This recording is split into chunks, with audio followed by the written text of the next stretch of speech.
बाबा जी, आप किस तारीख को ओमकारेश्वर पहुंचे और किस वर्ष आपने माँ नर्मदा की परिक्रमा की? कितने वर्षों में आपकी परिक्रमा पूर्ण हुई और क्या क्या आपका तट पर, इस परिक्रमा पथ पर और जहां आपने चतुर्मास किया, वहां का क्या अनुभव रहा, क्या आनंद रहा, उसके बारे में भी हमें बताइए। अक्टूबर में 22 अक्टूबर 2022 परिक्रमा प्रारंभ की और ओमकारेश्वर से मैंने परिक्रमा उठाई। परिक्रमा में 3 चॉइस थी। बडवानी से 3 रास्ते पड़ते हैं। एक बाईपास होके निकल जाता है और एक गांव का रास्ता होता है और तीसरा रास्ता शूलपानी का, जो बड़ा रोमांचक और कठिन रास्ता माना जाता है। बहुत लोग कहते हैं कि जो शूलपानी का रास्ता बड़ा कठिन है, आप वहाँ मत जाइए। मेरे साथ था, लोग बोले कि आपके स्वास्थ्य अच्छा नहीं है इसलिए आप उस रास्ते से मत जाइए। लेकिन जहाँ कहावत है कि जहाँ चाहत होती है वहाँ राह होती है, जहाँ चाह होती है वहाँ। वहाँ राह होती है। तो जी। मेरी इच्छा और दृढ़ होने लगी कि अब तो वहीं से मुझे जाना है। वो जब यहाँ तक मैया जी मुझे पहुँचा ही दिया है तो वहाँ भी वो मेरा ख्याल रखेंगे, तो मुझे पूर्ण विश्वास था। तो आहिस्ता आहिस्ता चल के मैं शूलपानी की झाड़ी पसार कर दी और मुझे बड़ा आनंद आया। शूलपानी की झाड़ी भी पसार करना एक जीवन का आनंद है। जहाँ देखो वहाँ पर्वतमालाएं होती और दूर दूर से लोग, वहाँ इतनी विकट समस्या है कि पानी मिलना भी मुश्किल है, फिर भी लोग दूर दूर से पानी लाते, परिक्रमावासियों को भोजन कराते, परिक्रमावासियों को जल पिलाते थे। तो वो दिन मुझे आज भी याद है कि लोग कठिनाई में रहते भी परिक्रमावासियों के प्रति उनकी आस्था और श्रद्धा तो देखने तो ही बनती है। शूलपाणी में निश्चित ही जो आदिवासी भाई रहते हैं, जो पुरानी किताबों में लिखा रहता है कि वहाँ लूट हो जाती थी, ऐसा ही अनुभव मेरा भी रहा था। मुझे भी एक महात्मा जी ने परिक्रमा के समय कहा था कि इस कम उम्र में मैया ने माँ नर्मदा परिक्रमा करने का अवसर दिया, तो शूलपाणी से जरूर जाइएगा। वो माँ नर्मदा का हृदय स्थल है। अगर परिक्रमा में आप वहाँ नहीं पहुँचे तो आपकी परिक्रमा यूँ कहे कि आपने शूलपाणी नहीं देखा तो कुछ नहीं देखा। और वही संत के मार्गदर्शन में मैंने भी शूलपाणी से परिक्रमा की थी। 3 से 4 किलोमीटर नीचे से सर पर पानी रखकर वो वहाँ की माताएं हमारे लिए जल लाती है और जो उनके पास है वो हमें भोजन कराते हैं, काली चाय पिलाते हैं। शूलपाणी की सेवा का वर्णन हम शब्दों में नहीं कर सकते। निश्चित ही नर्मदा परिक्रमा पथ पर कई सेवा का महत्व है, तो वो शूलपाणी, जो कि जहाँ सामग्री भी बड़ी मुश्किल से पहुँचती है, कोई आने जाने का वाहन का वहाँ साधन नहीं है, उस जगह हमें सेवा मिलती है। तो महाराज जी, शूलपाणी के बाद जब कहते हैं कि हमें चतुर्मास करना चाहिए, तो आपने पहला चतुर्मास कहाँ किया? जब ऐसे शूलपानी से आगे बढ़ा तो तट परिवर्तन किया। विमलेश्वर से उत्तर तट पे गया। उत्तर तट पे परिक्रमा विमलेश्वर वो जगह है जहाँ नर्मदा परिक्रमा से पहुँचते हैं और रेवा सागर संगम को पार करते हैं। आखिरी तीर्थ है। आखिरी तीर्थ के बाद वहाँ भी एक दिव्य अनुभव है। जैसे अमरकंटक में शिवलिंग है, वहाँ जैसे पतली धारा बहती है, वैसे विमलेश्वर में भी एक पतली धारा शिवलिंग में से प्रकट होती है। तो समझो कि मैया का एक स्वरूप है, वहाँ से प्रकट होती है और यहाँ मैया जी समुद्र में विलीन होती है। तो वो उसका गुप्त स्वरूप ही अनुभव है देखने का। और उत्तर तट पे जब मैं आया तब वहाँ से चल के मैं भंडारेश्वर आया। तो भंडारेश्वर पे भी 1 महीना से ज़्यादा मैं वहाँ रुका और वहाँ भी मुझे बहुत दिव्य अनुभव हुआ। और वहाँ मैंने 1 महीना से ज़्यादा सेवा की। शिवानंद जी महाराज विराजते हैं वहाँ और बड़ी लगन से परिक्रमावासियों की सेवा करते हैं। और मुझे वहाँ एक और दिव्य अनुभव हुआ। कृष्णदास जी महाराज जो खड़ेश्वरी है, वो 12 साल से खड़ेश्वरी तप कर रहे थे और उसकी इच्छा थी कि मकर संक्रांति को अपने योग बल से अपना जो है देह है जीवन उसने समाप्त किया और अपने भक्तों को कहा कि अंत में मुझे जल में समाधि देना है। तो मेरा कहीं अगले जन्म का पुण्य होगा कि ऐसे दिव्य संत को जल समाधि देने में हमें उसका सेवा करने का अवसर मिला। और ऐसे तो कहीं मुझे ऐसे लोग आपके मिले। सामने ही उनकी जल समाधि हुई? हाँ, मेरे सामने हम लोग सब सेवकों ने महाराज जी का जल समाधि दिया। शिवानंद बाबा, कहीं लोग थे उसके, कहीं दिल्ली से उसके जो बड़े बड़े उद्योगपति थे वो भी आए थे, और कहीं लोग, हजारों लोगों के सामने उसको उसको बाबा जी को जल, उसके तपोबल था इतना। पहले ही बता दिया था उन्होंने कि हाँ, मैं। पहले बता दिया था कि मकर संक्रांति के दिन मैं एक नश्वर देह से मेरा सृष्टि, ये जो प्रकृति है परमात्मा में मैं विलीन हो जाऊंगा, और ये मुझे जल समाधि देना। तो इस घटना तो काफी लोग साक्षी है। शिवानंद बाबा आज भी उसका वहाँ तिलकवाड़ा पे आश्रम है, तो उसने गुरु माना था। शिवानंद बाबा उस संप्रदाय के नहीं थे, वो उसने गुरु माना था, और उसने उस संप्रदाय का नहीं था, फिर भी उसने बाबा जी का बहुत बड़ा भंडारा किया। तो वो घटना मैंने विचलित कर दिया, और वहीं से मैं नंगे पांव हो गया। ऐसी जो घटना देखी तो मैं गदगद हो गया। देखिए, मैया की और कृपा हुई, और मैंने सोचा अगर किसी के सामने हम 100 कदम चल के जाते हैं तो वो हमारे सामने 100 कदम चल के आती है, तो हमारी भी फर्ज बनती कि हम उसके सामने 10 कदम चल के जाए। तो वहाँ से मैंने आजीवन, अगर मैया की कृपा है तो मेरी इच्छा है कि मैं भी नंगे पाँव रहूं, और ये नश्वर देह वैसे ही नष्ट हो जाने वाला है, तो उसका मोह रखना अच्छा नहीं।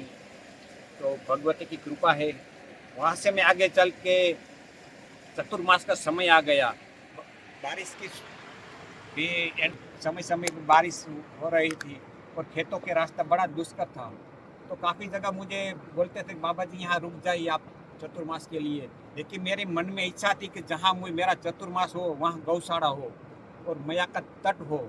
लेकिन काफ़ी आश्रम जो मैया के तट से दूर थे, गौशाला नहीं थी, तो मैं चलते ही रहा।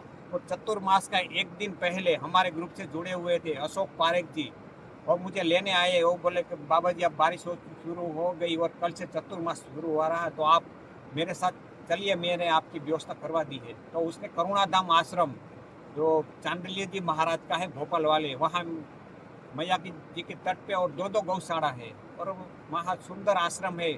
और वहाँ मैंने चतुर्मास कहा, और मुझे वहाँ दिव्य अनुभव हुआ। वहाँ एक भी बाबा जी विराजते हैं, जिसका आश्रम 2 से 3 था गुजरात में, उसने अपने भक्तों को दे दिया, और एक सरदार सरोवर के डैम में डूबने चला गया। उस बाबा के जी का मुझे दर्शन का और उसके अनुभव का भी लाभ हुआ। वो अग्नि अखाड़ा के साधु थे, और कर्नाटक के हैं, और खिचड़ी वाले बाबा के नाम से वो जाने जाते थे।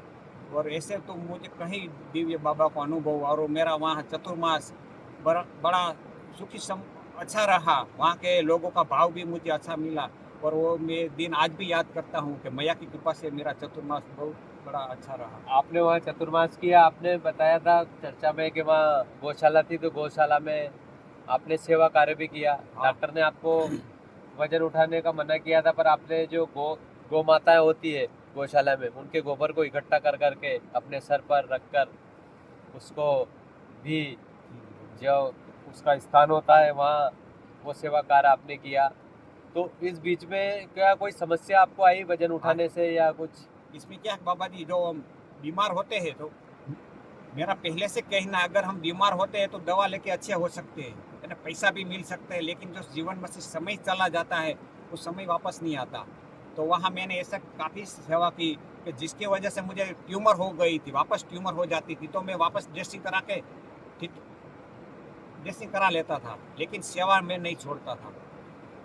तो गुरुजी, आपने तो ये प्रण कर ही लिया था कि मैया के तट पर जो होगा, हाँ अगर यहाँ मृत्यु भी होती है तो मोक्ष की प्राप्ति जी, होगी। जी। इस भाव से आप आए थे। आपको वो पल याद थे कि 2 साल अपन घर में बेड पर थे, उस समय भी जीवन और मृत्यु से हम लड़ रहे थे, पर वो पल कुछ और थे। रे माई की शरण के पल, ये आनंद को देने वाले, अध्यात्म को प्राप्त करने वाले, वैराग्य को उत्पन्न करने वाले थे। फिर आप चतुर्मास करने के बाद आगे का आपका वृत्तांत सुनाइए। आगे मैं वहाँ से चलते चलते अमरकंटक पहुँचा, और मेरी इच्छा थी कि अमरकंटक मैया का उद्गम स्थान है और मैया की तपोभूमि भूमि है। तो वहाँ मेरी इच्छा थी कि मैं कम से कम जितना समय वहाँ गुजारूँ। तो वहाँ काफ़ी समय में रहा, और जो काफ़ी परिक्रमावासियों को नहीं सम्मान मिला, वो मुझे वहाँ सम्मान मिला। कोई संस्था थी, उसने मेरा वहाँ भव्याति भव्य स्वागत किया, और आरएसएस संघ सुप्रीमो मोहन भागवत जी से भी मेरा भेंट हुआ। तो मैं अपने को भाग्यशाली समझता हूँ, कैसे महापुरुष से मेरा भेंट हुआ। और वहाँ मैं करीब 1.5 महीना रुका। और जो ज्वालेसर है, ज्वालेसर में शिवरात्रि को जल चढ़ाने की विशेष महिमा है। लोग उसका इंतजार करते हैं, शिवरात्रि को दूर से जल चढ़ाने आता है। तो मेरा परिक्रमा का योग ही ऐसा हुआ कि शिवरात्रि के 5-6 दिन पहले मैं वहाँ पहुँचा। और मैं ज्वालेसर पे 5-6 दिन रुका और ज्वालेसर पे शिवरात्रि के दिन मैंने जल चढ़ाया। तो वो भी मेरी मैया ने इच्छा पूरी कर दी। मेरी जो भी मैं संकल्प करता था वो मैया मेरे संकल्प पूरा करवाती थी। और वहाँ कन्या पूजन भोजन की महिमा है। तो अमरकंटक पे मैंने मैया का, जैसे मैया का स्थान होता है वहाँ बेटा आता है तो कुछ कमी नहीं रहती। तो वहाँ भी मैंने 2 कन्या पूजन भोजन करवाया। और वहाँ से आगे चला तो दूसरा चतुर्मास का समय आ गया। मैं रुक के जाता था, अनुभवी लोगों से मिलता था। तो वहाँ काफ़ी गुफा है, राजमेरगढ़ गुफा है, चंडी गुफा है, मैया ने जहाँ तप किया है, मैया ने तप किया वही गुफा है। और ऐसे बहुत दिव्य तीर्थ है, भृगु कमंडल है। और ऐसे बहुत पुराने तीर्थ है जो हम भागम भाग में वही तीर्थ जिसका जो लाभ लेने के लिए आए हैं वो हमसे छूट जाता है।